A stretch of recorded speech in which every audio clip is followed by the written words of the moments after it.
நாட்டியம் கற்றுக் கொடுத்த ஆசிரியர்களுக்கு இப்பொழுது மரியாதை செய்யப்படுகிறது ஆலயத்தின் சார்பாக.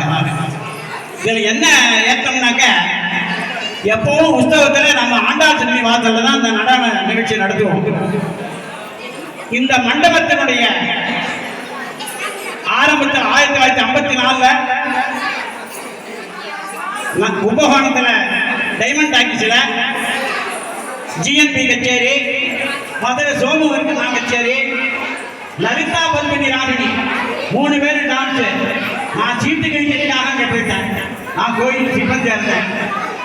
அப்பேற்பட்ட மண்டபத்தில் இன்னைக்கு குழந்தைகள்லாம் ஆடிந்து அந்த லலிதா பத்மினி ராகினா பத்மஸ்ரீ கலைமாமணி பட்டம் அந்த ஆசிரியர்களுக்கே கிடைக்கிறாங்க.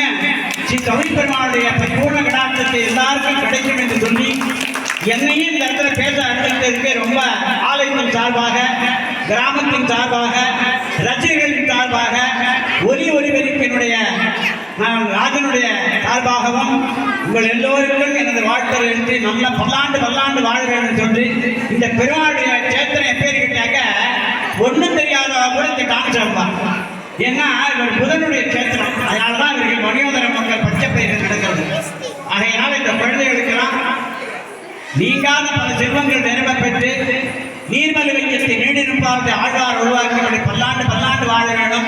மேன்மேலும் இந்த உற்சவத்துக்கு வந்து இந்த கச்சேரி சொப்பத்துக்கெல்லாம் நடத்தணும்னு சொல்லி கடைசி சனிக்கிழமை கருடு சேவை அதுக்கும் வந்து நடத்தணும்னு சொல்லி அந்த ஆசிரியர்களை கேட்டுக்கொண்டு அவருக்கு மரியாதை பண்ண